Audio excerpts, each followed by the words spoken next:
Tahir, chief editor global express news. ناظرین, آج ہم نرمل شہر کی سرزمین پر پہنچے ہیں.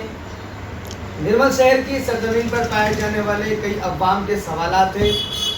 کچھ کھٹے سوالات ہیں تو کچھ میٹھے سوالات ہیں, اور عوام میں چند سوالات شکوک پیدا کر رہے ہیں. انہی شکوک کو دور کرنے کے لیے آج ہم عظیم بن یحییٰ نرمل ٹاؤن صدر مجلس اتحاد المسلمین کی رہائش گاہ پہنچے ہیں. السلام علیکم عظیم بن یحییٰ صاحب, گلوبل ایکسپریس میں آپ کا خیر مقدم. متحدہ ضلع میں ایک سوال گشت کر رہا ہے, عوام میں شکوک پیدا کر رہا ہے کہ نرمل ٹاؤن کی صدارت سے آپ کو ہٹایا جا رہا ہے اور ان کی جگہ پر مجاہد علی خان کو ذمہ داری دینے کی بات کافی گشت کر رہی ہے. تو کیا کہاں تک یہ بات درست ہے؟ یہ کر کے بتا ہوں, ایسی کوئی چیز نہیں ہے. تو اپنے آپ کو بول رہے ہیں تو یہ اپنی مرضی کو مالک ہے, خود بھی بول سکتے, لیکن یہاں پر کوئی تبدیلی کوئی بات نہیں.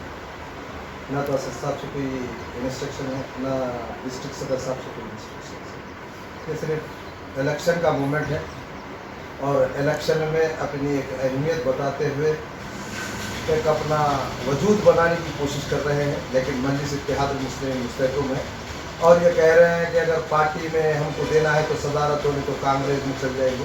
وہ بالکل جا سکتے ہیں, کسی کو بھی روکنے کا نہیں ہے ہمارے کو, کیونکہ ہم روکنے والے کسی کو بھی بن کے رکھے تو رکھنے رہنے والے نہیں ہیں. اور اپنے مسائل کچھ ہم یہاں تک پیش کریں, ان کے نہیں حاصل ہوئے تو وہ اور ایک بات ہے. اور عوامی مسائل میں ہم کبھی پیچھے نہیں ہیں.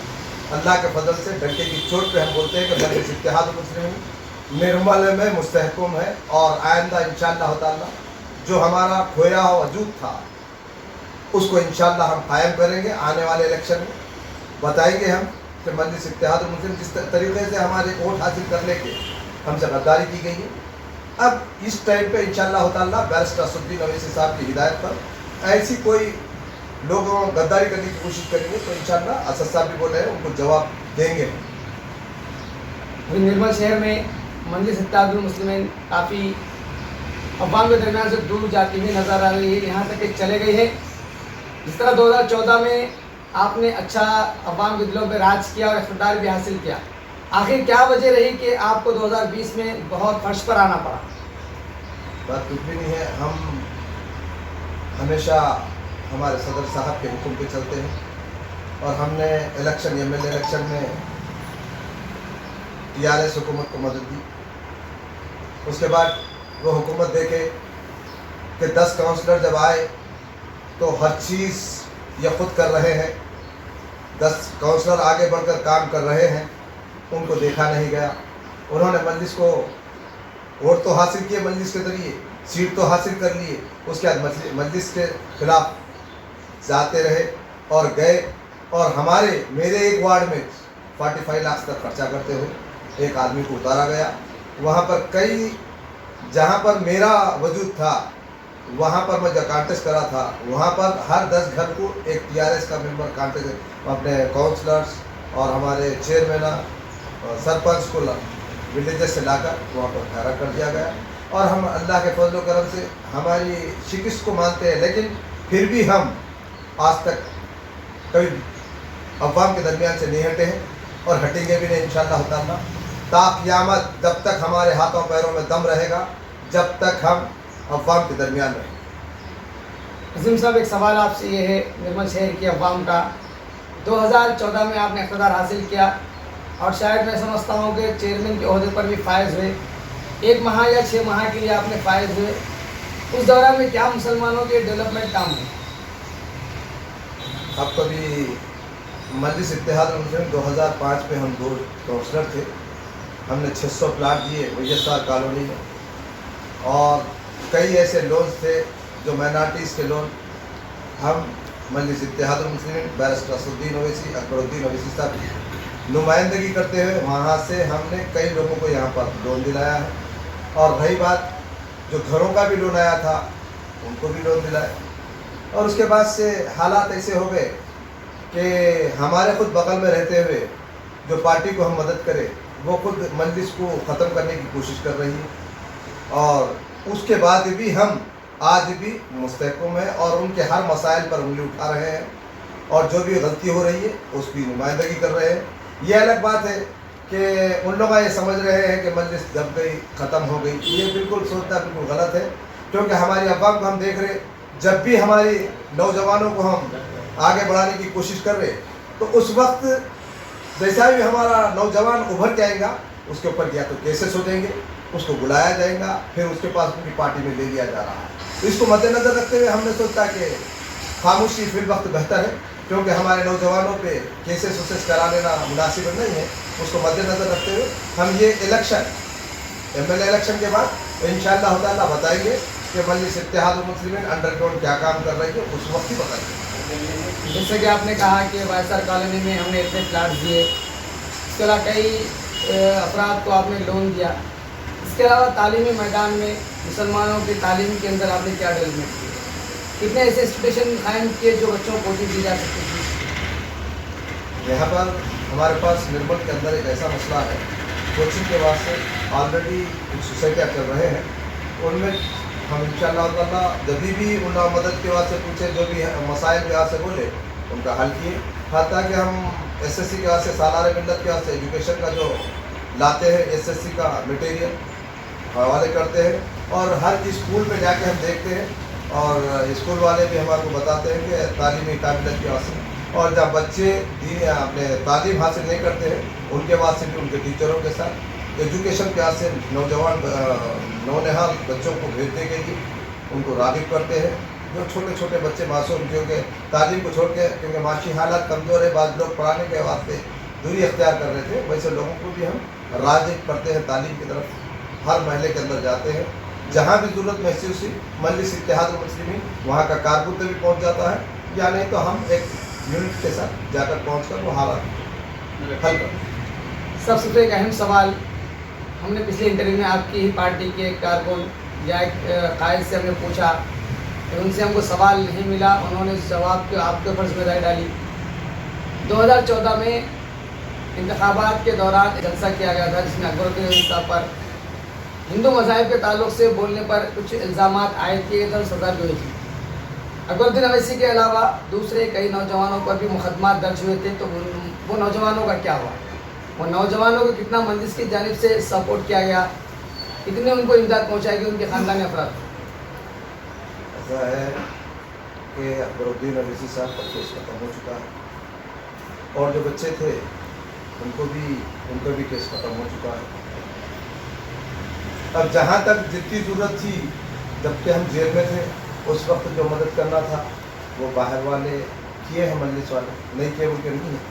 اور قانونی جو وکیل تھے وہ وکیل مجلس کی طرف سے لگائے گئے ان کے واسطے. اور یہ چیز اکبر الدین اویسی صاحب کے کیس کے تعلق سے نہیں تھی, بلکہ ان کے پیشی کے آنے کے وقت بعض بچے پتھراؤ کرے تھے جس کے کیسز بک ہوئے. اس کے بعد بھی مجلس اس کے واسطے کام کی ہے. اور یہ الگ بات ہے کہ لوگ بہت کچھ بولتے ہیں, سامنے آنے کے بعد ہی معلوم ہوتا کون کیا ہے. تو بد پیچھے بولنے والے تو بہت کچھ ہے, ان سے ہم اور پرواہ نہیں کرتے. ہم اس سے پرواہ نہیں کرتے کہ اگر وہ چیز کو ہم بڑھاوا دیں گے تو غلط تاثرات ہمارے اپنے لوگوں میں آ جائیں گے, تو اس کو مد نظر رکھتے ہیں ہم خاموشی اختیار کرتے ہیں. سب سے اہم سوال صاحب, اس سے پہلے سالار ملت کی جانب سے جو جماعت دہوم کی کتابیں تقسیم کی جاتی تھی, تو فنکشن ہال میں ایک پروگرام ہوا, اس میں حیدرآباد سے بھی مہمان آئے. اس دوران میں رفیع احمد قریشی پر الزام عائد کیا گیا تھا کہ وہ پوسٹر کو اپنے پیروں تلے بھولے, تو کیا بات درست تھی؟ کہ میں تو اندر کتابیں دے رہا تھا, جب ہمارے MLA صاحب غصہ کر رہے تھے اس وقت میں باہر نکلا. باہر نکل کے دیکھا تو MLA صاحب بہت غصے میں تھے, غصہ کیے ہیں رفیع احمد قریشی. وہ کہتا, رفیع احمد قریشی یہ کہتے ہیں کہ میں صرف پکڑ کے کہتا کھینچا تو گر گیا, ان کا الفاظ ہے. لیکن بعض لوگ وہاں پر جو تھے وہ کہتے ہیں کہ ایسا کھیلتے سب پیروں پہ کھندل کے آگے بڑھ گئے لوگ. یہ سب سے اہم سوال آپ سے یہ ہے, اس سے پہلے کہ اسمبلی انتخابات کے اندر آپ کی جماعت TRS کو کھل کر ساتھ دی, عوام کی جانب سے الزامات عائد کیے جا رہے ہیں کہ TRS کے جلسے کے سامنے, اسٹیج کے سامنے سروں کا سمندر بتا کر آپ نے اسٹیج کے پیچھے سے بیگ حاصل کیا، یہ آپ پر الزامات ہے، یہ کہاں تک درست ہے؟ یہ بے بنیاد ہے بالکل. کوئی چیز نرمل میں تاریخ میں اگر کوئی بھی آدمی اس طریقے سے بیاگاں لیے کرے مجھے پروف کرتے ہیں تو ہم نرمل شہر چھوڑ کے چل جائیں. تاریخ بتائیں گے ہم کسی کو لینے والے نہیں. اللہ ہم کو دینے والوں میں سے پیدا کیا ہے. ہم دینے والے ہیں اللہ کے فضل و کرم سے. یہ بات حقیقت ہے. ہم لوٹ مار کا پیسہ کھاتے نہیں اور ہمارے کارکنوں کو بھی کھلاتے نہیں. یہ الگ بات ہے کہ الیکشن کے مومنٹ پہ کوئی بچے جاتے ہیں تو بچے اپنی دن کی مزدوری کہیں کرتے تھے تو 4 پیسے ملتے ہوں گے تو وہاں 10 پیسے ملتے ہیں تو لے لیتے ہیں, تو اس میں ہم اعتراض بھی نہیں کر سکتے. یہ چیزوں کو بہتر یہ ہے کہ کوئی چیز بھی اگر ہے فیس ٹو فیس اگر کوئی آ جائے, منسٹر دیا منسٹر کو آ جاؤ بولو ساتھ میں دیکھ لیں گے پھر, نہیں تو اسی وقت معلوم ہو جاتا. اور اس دن کے بعد میں اگر کوئی دے دیا مجھے پیسے دیا کام دے دیا مجھے اگر بتا رہا ہے تو پروف کر دو بول تو ڈیمانشن بھی چل جاتا. ایک سب سے اہم سوال, 2014 میں آپ نے اقتدار حاصل کیا, تمام کا تمام کریڈٹ اکبر الدین اویسی کے جذباتی بیان پر جاتا ہے, تو کیا آنے والے انتخابات کے اندر اسی طرح اور اجلاس ہوں گے اور اسی طرح کے الفاظ پیش کیے جائیں گے تاکہ امام نرمل سطح پر اپنے اقتدار کو واپس سے حاصل کر سکیں؟ ایسی بات نہیں ہے. میں تقریباً 30 سال سے صدارت سنبھالا ہوں. جب بھی 1992 میں جب کہ صدر نہیں تھا میں, لیکن مجلس کا کارکن تھا, جب بھی مجھے جیل بھیجا گیا. یہاں کی عوام بھینسے کی عوام نہیں ہے بلکہ یہ نرمل کی عوام ہے. جہاں بھی کچھ بھی ہوتا ہے تو یہاں پر مسلمان متحد طور پر کام کرتے ہیں. ایک دوسری چیز, یہاں کے حالات جو بھی ہوں گے یعنی آپسی چھوٹی چھوٹی چیزوں کو ابھارنے کی لوگ اپوزیشن والے کوشش کرتے ہیں. اس کا مطلب یہ نہیں ہے کہ مجلس سو گئی یا ہمارا اقتدار ختم ہو گیا. ہم سدا بہار ہے. مجلس اتحاد المسلمین ہندوستان کے اندر سدا بہار رہے گی, اب ہے, کیونکہ کہیں بھی جاؤ ہمارے کام نہیں رکنے والے, چاہے کوئی سی بھی پارٹی آ. کیونکہ ہم اس لیے خاموش اختیار کریں, ابھی پہلے بھی بول چکا ہوں میں کہ ہمارے نوجوانوں کو جب ہم اکٹھا کرنے کی کوشش کر رہے ہیں اتحاد, اگلی پارٹی والے یہ دیکھ رہے ہیں کہ یہ ابھرنے والا ہے تو یا اس کے اوپر کیسز بک کیے جائیں گے اور اسے کھین دیا جائے گا. آپ کا اشارہ کس پارٹی کی جانب ہے؟ میرا اشارے کی ضرورت نہیں ہے. آپ خود ایک پریس والے ہیں, ہر چیز کو سمجھ سکتے ہیں. میرا بولنا ضروری نہیں ہے اس میں. میں جہاں تک سمجھتا ہوں آپ کا اشارہ تو اس پارٹی کو آپ نے ہی سپورٹ کیا, سہارا دیا, جس کی وجہ سے پچھلے 10 سالوں سے وہ اقتدار پر ہے. دیکھیے گا, ہمارا صدر کا حکم اسلام میں اجازت ہے امیر کا حکم ماننا ہے. اسی طریقے سے ہم صدر کے حکم کو چلے بھلے کچھ بھی ہو جائے صدر کے حکم کو ماننا ہمارا فرض سمجھتے ہیں. اور جب ہم پارٹی میں ہیں تو ہمارے صدر کا حکم ماننا ضروری ہو جاتا اور ہمارے کارکنوں کے ساتھ ہم انشاءاللہ ہوتا تھا صدر کے حکم کو مانیں. نرمل شہر کی سرزمین پر اتنا سارا ظلم مجلس کے کارکنوں پر اور مجلس پارٹی پر ہوا, تو کیا دوبارہ آپ پھر وہی پارٹی کی قائد کریں گے یا پھر آپ کا اگلا رفیق کوئی دوسری جماعت ہوگی؟ یہ رفیق بنانا کرنا تو اوپر والے کا ہے کام.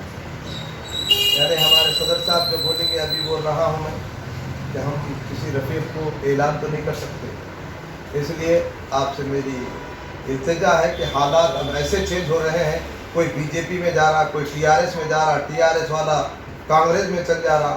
تو ایسے حالات, ابھی الیکشن دور ہے, اس کے حالات کو دیکھتے ہوئے ہمارے صدر صاحب جو بھی مشورہ دیں گے اس پہ ہی عمل کریں گے, اس سے ہٹیں گے نہیں.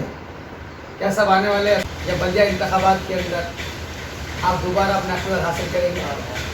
انشاءاللہ تعالی بلدیہ کے الیکشن میں ہم انشاءاللہ نرمل میں متحد طور پر مسلمان چیئرمین مجلس اتحاد المسلمین کا رہے گا. اقتدار حاصل کرنے کے لیے آپ کون سا فنڈا استعمال کریں گے؟ رام رحیم کا کریں گے, مندر مسجد کا کریں گے, یا پھر صرف مسلم کریں گے؟ کوئی مسلم نہیں, نہ تو کوئی مندر نہ مسجد, بول کے ہم ہمارے جو کارنامے ہیں اور عوام کے درمیان جو خدمات کر رہے ہیں اس کو سامنے رکھتے ہوئے مسلمانوں کے یا غریب عوام کے جو مسائل ہم حل کیے ہیں اس کو مد نظر رکھتے ہوئے ہم کام کریں گے. آخری سوال آپ کا,